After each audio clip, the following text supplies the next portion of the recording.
Bom dia, boa tarde, não sei como que está aí, se almoçaram já ou não. Vou dar o tempo de iniciar aqui, né, de nosso horário combinado, que é às 12h30. Então, o pessoal entrando já, que coisa boa. Hoje, na nossa live, nós vamos falar sobre como aumentar o repertório alimentar da criança que tem alguma dificuldade alimentar, se tem uma seletividade alimentar. Porque o que acontece? Muitas vezes essas crianças chegam pra gente, nós conseguimos ver evoluções na construção de habilidades em relação ao processamento sensorial, mas quando se depara com a demanda de incluir novos alimentos, não dá certo. E aí, o que a gente faz? Bom, pensando nisso, nós construímos essa live para orientar vocês de quais passos são interessantes a gente dar e como isso pode ser programado na sessão de terapia ocupacional.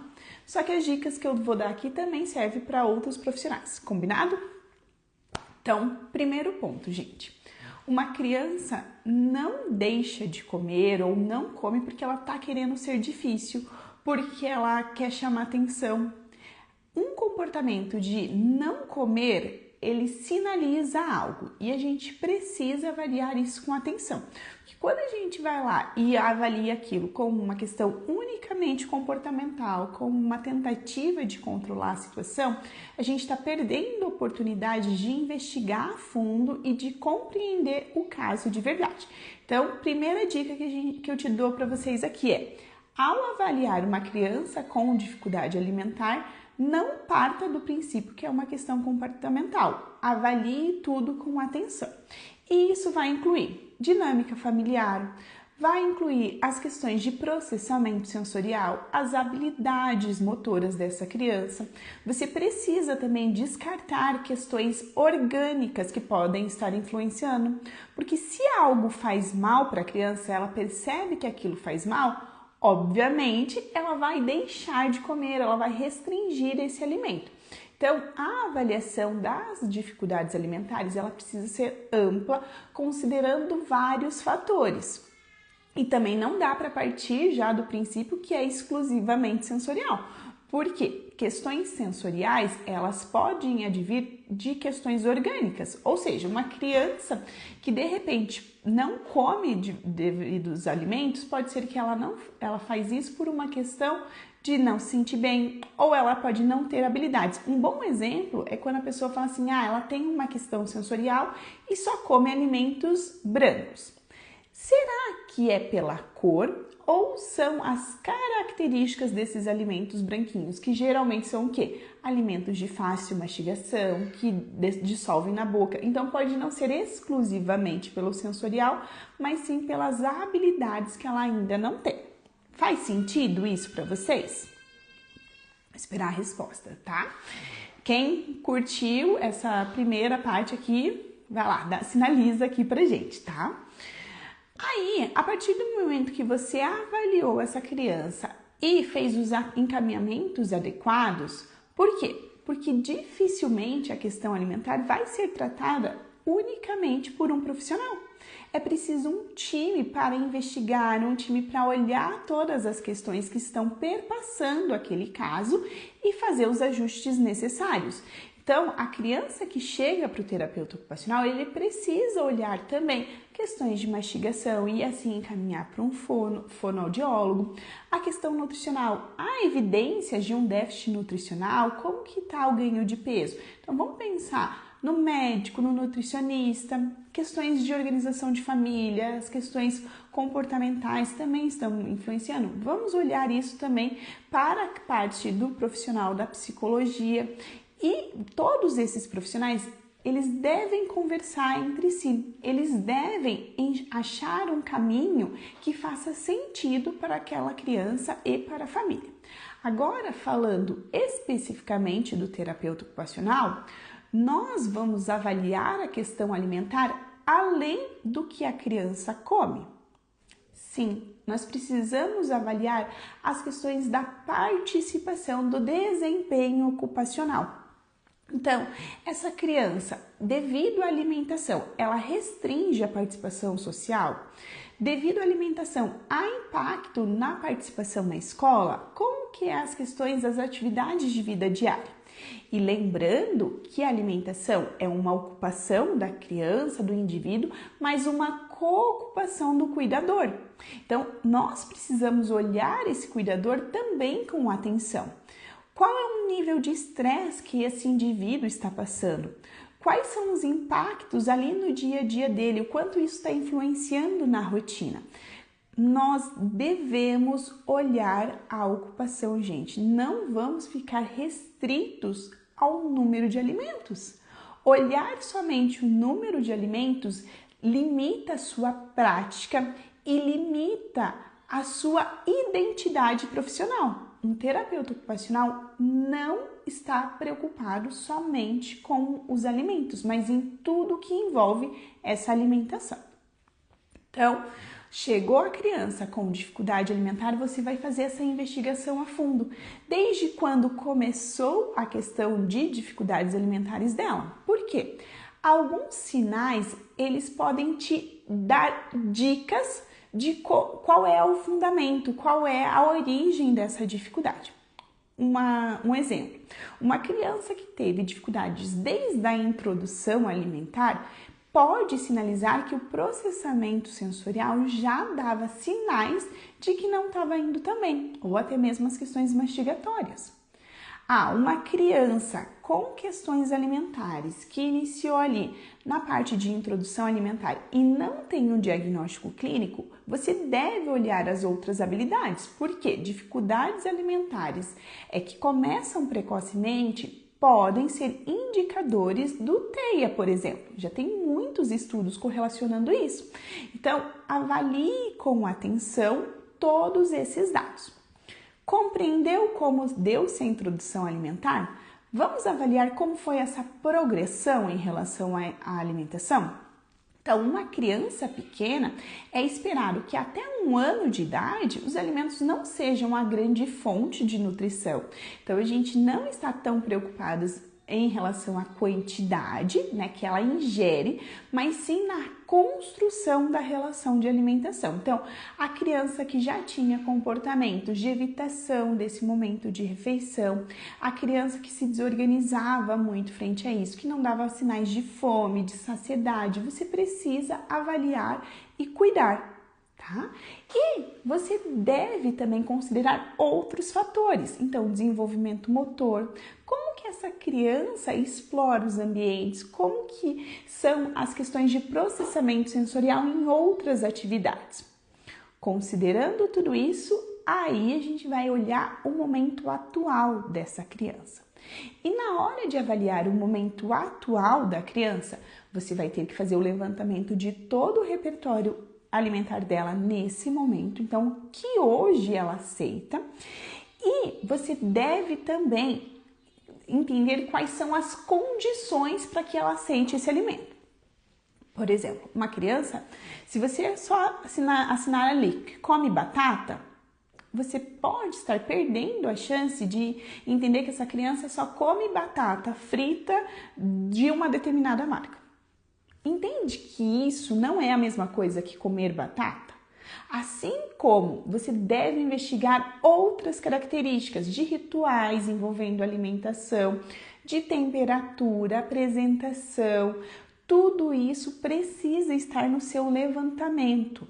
Tudo isso precisa estar registrado para que você faça a avaliação e compreenda o caso de uma forma bem personalizada. Fez o levantamento dos alimentos, hora de entender a rotina dessa criança. Então, como se dá a alimentação durante o dia? Como é essa distribuição dos alimentos?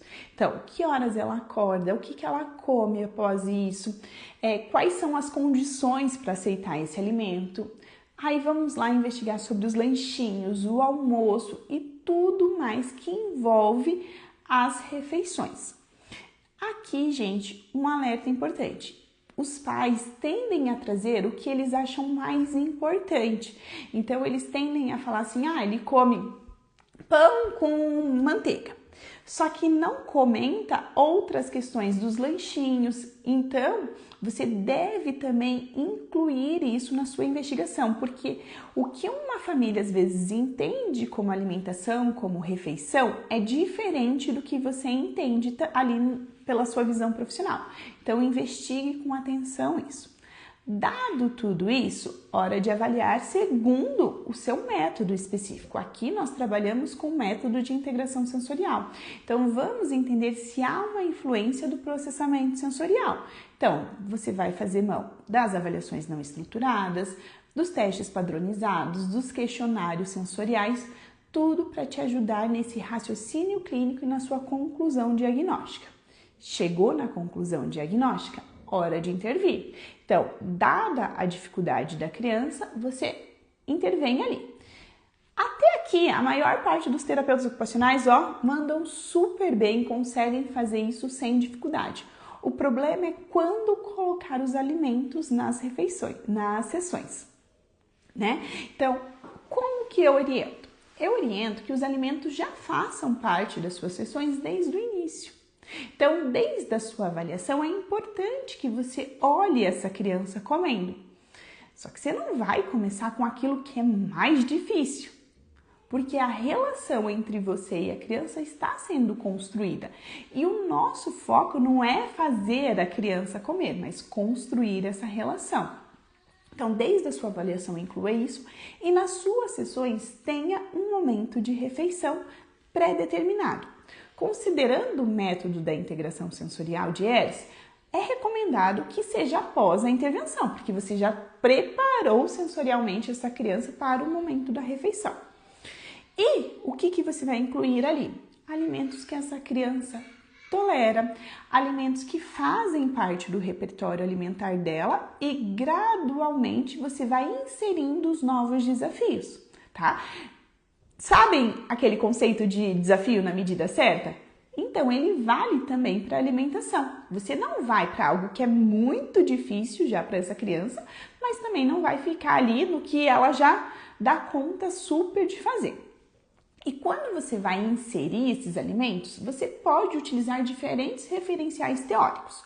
Hoje eu vou explorar dois, que é o esticamento alimentar e o encadeamento alimentar. Nomes parecidos que partem de um mesmo pressuposto, mas a forma que isso é trazida na sessão e orientada aos pais é diferente. Vamos lá. O encadeamento alimentar é um método, uma abordagem muito mais estruturada. Então, você vai considerar, analisar o que a criança já come. Entendendo o que ela come, você vai ter o seu alimento alvo e fazer a progressão a partir disso. Vamos lá. Criança só come batata frita de uma determinada marca, de uma determinada rede de fast food. Então, o terapeuta, ele vai começar uma aproximação, um encadeamento de alimentos que se assemelham a esse primeiro.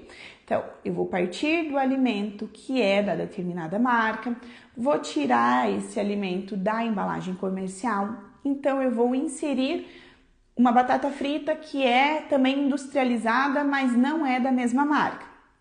Depois eu vou para uma batata frita que você compra no mercado e consegue fazer ela em imersão. Depois você vai progredir e vai usar a batata tradicional. E assim gradativamente até chegar no seu alvo, que pode ser que seja a criança comer a batata assada ou a criança comer o purê de batatas. Então você parte de um ponto muito claro e caminha em direção ao seu próximo ponto. Existem vantagens nisso, muito relevantes, como por exemplo, você tem uma clareza do seu caminho, é mais fácil de orientar a família, você consegue conduzir essa sessão de uma forma estruturada. E nós temos a questão do esticamento alimentar.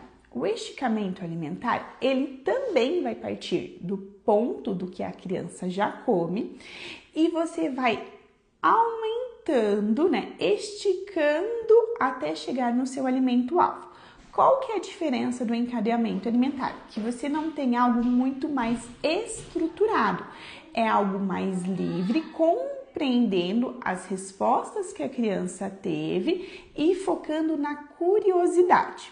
Então, vamos lá. Você está pensando que essa criança come batata frita. Eu vou pensar em oportunidades, em outras situações que eu possa inserir alimentos semelhantes e vou progredindo nesse repertório. Aqui ele é mais flexível, porque de repente essa criança ela pode mudar o caminho dela, mudar a trajetória e trazer outras situações, ou você pode se surpreender até pelo que é criado no momento, tá? O que é legal fazer? Na medida do possível, juntar esses dois. Então, eu tenho uma progressão ali muito clara, mas eu permito certas flexibilizações na minha abordagem. E você orienta os pais em relação a isso. Por que eu gosto muito do esticamento alimentar? Porque você mostra para os pais que é possível ser mais flexível, que é possível criar situações, enquanto o encadeamento tende a deixar os pais um pouco mais rígidos. Então, eles tendem a querer apresentar somente aquele próximo passo e não pensam em novas oportunidades, tá? Então, as duas têm bons resultados, tá? Você consegue incluir isso na sua sessão. Como que você vai fazer isso? Depende da sua criança, depende do que ela tem de ponto de partida e depende do seu raciocínio clínico. E aqui o raciocínio clínico, por exemplo, da integração sensorial faz muito sentido, porque se é uma criança que tem uma defensividade tátil e gosta de alimentos mais crocantes, eu consigo pensar em como progredir isso e aumentar meu repertório dentro dos alimentos crocantes, até que sim ela esteja preparada para mudar essa textura. E também eu posso pensar na parte de praxis oral, então, como essa criança está preparada para novas situações. O que não dá, gente, né, é para ficar mais de ano trabalhando com o mesmo alimento, né? Mesmo dentro do encadeamento alimentar é importante você ter essa reflexão, porque às vezes você tá ali batendo numa tecla, e essa criança não tá evoluindo. Aí você vai ficar quanto tempo ali? Só pensando que, mas tem que chegar no próximo passo para evoluir. Será que você não está perdendo oportunidades de trazer vivências novas, de ir para um novo alimento? E é muito legal quando a gente trabalha com crianças mais velhas, porque elas podem também trazer esse repertório de curiosidade que você conseguir avançar. Certo? Eu vi que estão chegando algumas perguntas, eu vou começar a responder, tá? A Priscila, ela perguntou do esticamento da batata. Qual o exemplo? Bom, você pode ir lá na batata, ela come a batata de uma determinada marca, de uma determinada. Você pode pensar numa progressão próxima do encadeamento, mas também em como incluir isso de uma forma divertida, de uma forma que a criança participe e estimule essa curiosidade. Então, eu vou fazer lá que eu e ela temos que criar uma receita usando batata. Entende que você parte desse alimento, mas você não fica tão flexível? Você pode incluir essa batata de uma forma diferente dentro de uma brincadeira. Ela não fica somente na apresentação. Então, eu gosto muito de casar as duas na minha abordagem com os pais.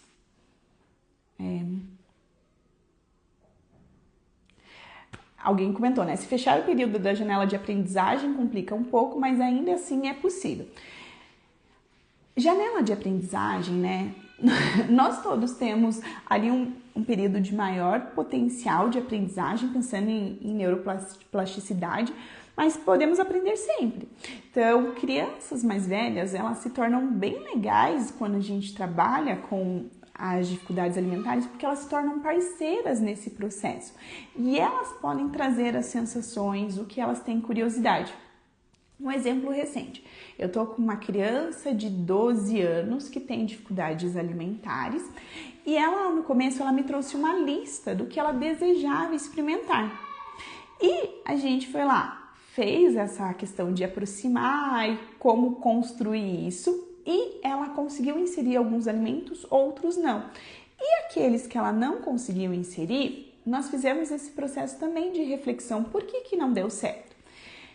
E o que era uma lista de 5 alimentos, hoje se transformou em alimentos diferentes e ela entendeu que ela pode provar, e se ela provar, ela não é obrigada a comer, mas quando ela se permite testar novos alimentos, fazer isso de uma forma diferente, ela pode ter gratas surpresas, como foi o caso do pudim, né, que nós inserimos na sessão e é uma receita muito afetiva que a avó faz e ela não comia. E agora ela chega a pedir para essa avó para fazer isso. Uma outra criança, né, um outro caso, foi do bolo de cenoura. Ela não comia cenoura, então nós trabalhamos de diversas formas aqui. Na última sessão fizemos um bolinho de cenoura, que ficou horrível na sessão, mas a avó, nossa, as avós estão sempre ajudando a gente, né? A avó é uma ótima cozinheira e a gente fez uma batalha ali, que ela vai ter que pedir para a avó fazer um bolo de cenoura. Então, ela perdeu o medo desse alimento, porque antes ela não aceitava nem chegar perto da cenoura. E para a próxima sessão comigo, nós iremos fazer bolinho de arroz com cenoura.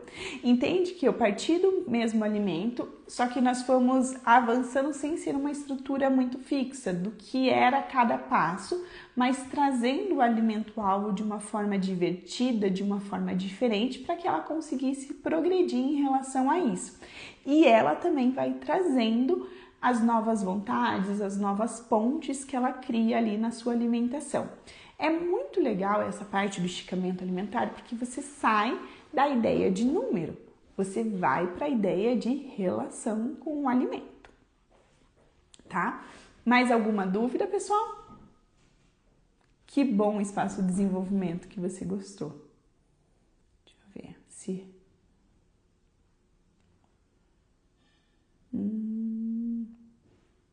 Aqui não.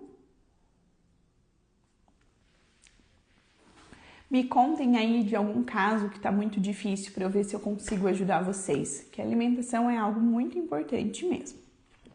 E eu até quero compartilhar com vocês que essa semana eu recebi uma mensagem de uma mãe com muito carinho, falando que o filho, né, conseguiu depois da escola sentar e comer churros com os amigos e com o irmão, né, após a escola. Por que deixou ela tão feliz? É alimento saudável? Não é. Mas tudo que envolve a participação desse momento, tudo que envolve ela conseguir participar, dele ficar bem nessa situação, teve grande valor, tá? E esse olhar do terapeuta ocupacional é muito rico e conseguir transparecer isso, né? Conseguir fazer com que os pais entendam também é muito legal. Aqui o Dineide, né, falou que as queixas maiores dos pais é que os filhos não comem saladas, verduras e frutas. Sim, isso é uma queixa muito importante.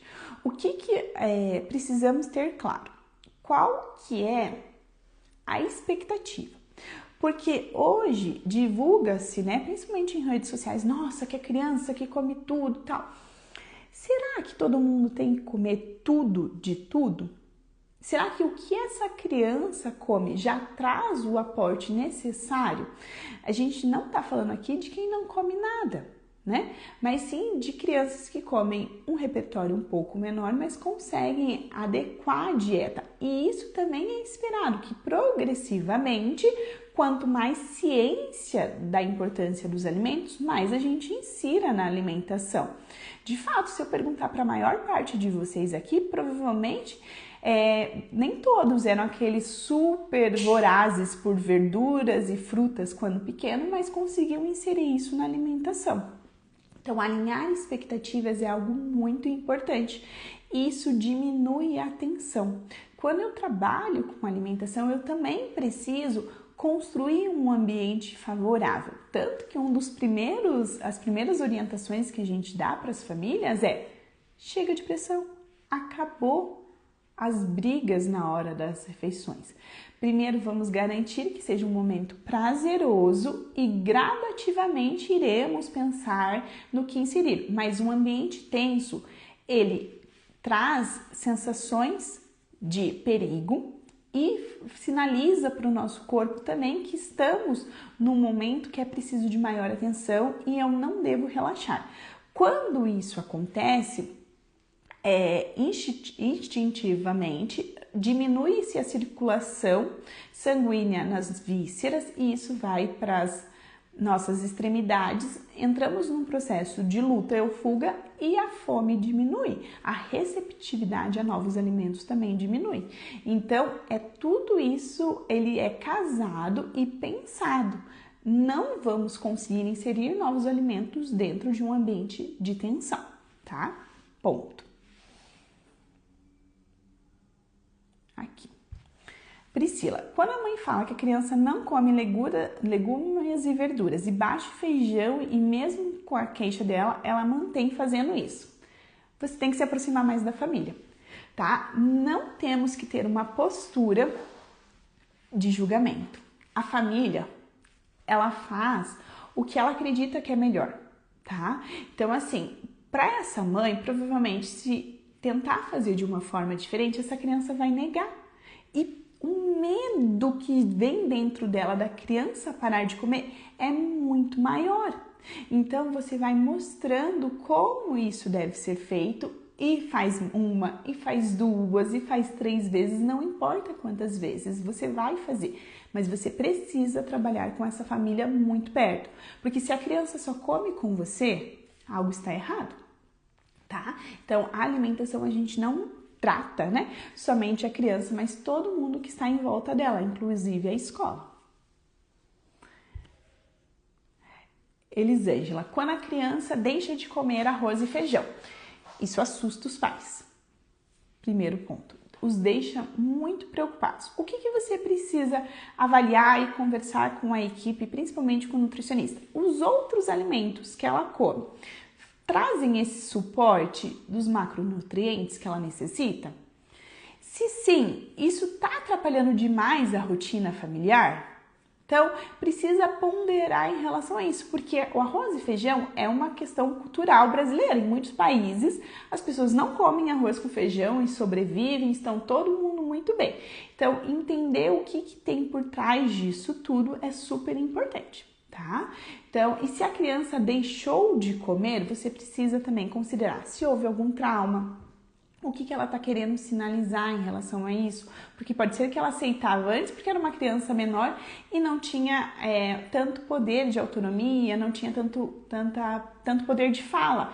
E quando ela começou a dar conta disso, ela conseguiu manifestar os seus desejos. Então, não é porque era prazeroso para ela, mas porque ela não tinha uma forma de lutar contra isso, tá? Então, também precisa avaliar com atenção esses pontos. Mais alguma pergunta, pessoal?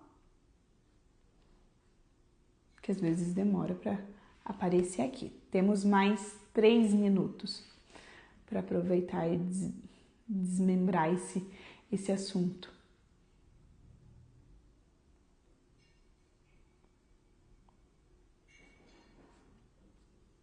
Aqui. Andréia, minha filha tem 9 anos, vem deixando de comer. Atualmente só come alimentos brancos, arroz, couve-flor e maçã. Não come carne há muito tempo. Andréia, vamos fazer uma retrospectiva de como isso caminhou? Como isso apareceu na dinâmica da casa de vocês? E também eu te recomendo a fazer uma compreensão de como vocês estão lidando com isso, se está acontecendo pressão, mesmo que indireta, se vocês estão trazendo muita atenção. Acredito, tá? Não posso estar errada, mas acredito que não seja somente arroz, couve-flor e maçã. Ela come pão, ela come algum outro tipo de guloseima, tudo isso são alimentos também. Eu sei que salta os olhos aquilo que a gente acha mais importante, né? O que a gente acha que é comida de verdade. Mas faça um levantamento muito cuidadoso, também avalie como que está a distribuição desses alimentos durante o dia dela e o que foi o disparador. Isso são pontos bem interessantes de você fazer essa reflexão. Aqui. Quando a criança faz ânsia somente de ver ou cheirar o alimento. Qual alimento? Tá? E a ânsia, gente, é uma manifestação do nosso corpo de perigo, né? O cheiro, vamos lembrar que o sistema olfativo ele está muito relacionado à sobrevivência. Então, nós cheiramos os alimentos, o cheiro orienta se algo pode ser comido ou não. Foi isso que manteve, né, os nossos ancestrais sobrevivendo na floresta e tudo mais, porque eles não comiam, por exemplo, uma carne que estivesse podre, porque ele cheirava e via que aquilo trazia uma sensação ruim, ou até mesmo outros alimentos. Então, pode ser, essa criança ela está manifestando que aquilo faz muito mal para ela. Quando eu falo de cheiro, eu posso pensar em como estruturar o ambiente para que as partículas odoríferas estejam dispersas de uma forma que não chegue com tanta intensidade. Eu posso pensar em recursos como tampas em copos, o alimento que esteja um pouquinho mais frio, que ele solta menos odor. Tudo isso ajuda nesse momento de refeição. E se for algo que você pode tirar nesse momento, vale a pena. Vamos pensar de novo, né, em como diminuir toda essa angústia relacionada ao momento da refeição e gradativamente incluir isso. E você pode incluir com outros brinquedos. Então, você vai fazendo um pareamento do odor com situações prazerosas para trazer uma ressignificação para o cérebro dessa criança. A Sara. Minha criança não gosta de carne moída, eu comecei a fazer hambúrguer e ele começou a comer desse jeito e ele gosta, até pede para mim fazer para ele. Viu só? Às vezes uma apresentação, ela leva a gente assim a ficar muito assustado. Nossa, mas não come carne moída. E se eu apresentar de uma forma diferente? Será que essa criança não vai aceitar? E isso tá ali na questão de esticamento alimentar, na questão até mesmo do encadeamento, né? De como fazer essa aproximação de uma forma que a criança aceite. Pode ser que ele aceite o hambúrguer porque esteja mais fácil dele mastigar do que ele pegar todos esses grumos, mastigar e transformar num bolo alimentar. Pode ser que seja uma preferência. A minha filha, por exemplo, ela não gosta de um monte de coisas, dependendo da apresentação e dependendo da forma que eu apresento, é muito mais bem aceito. Então, ser flexível também na apresentação é algo muito importante e ter visto que dá certo. Aqui. Deu um problema na conexão, gente, mas voltou. Eu vi ali a Sara falando que é de outro lugar, né?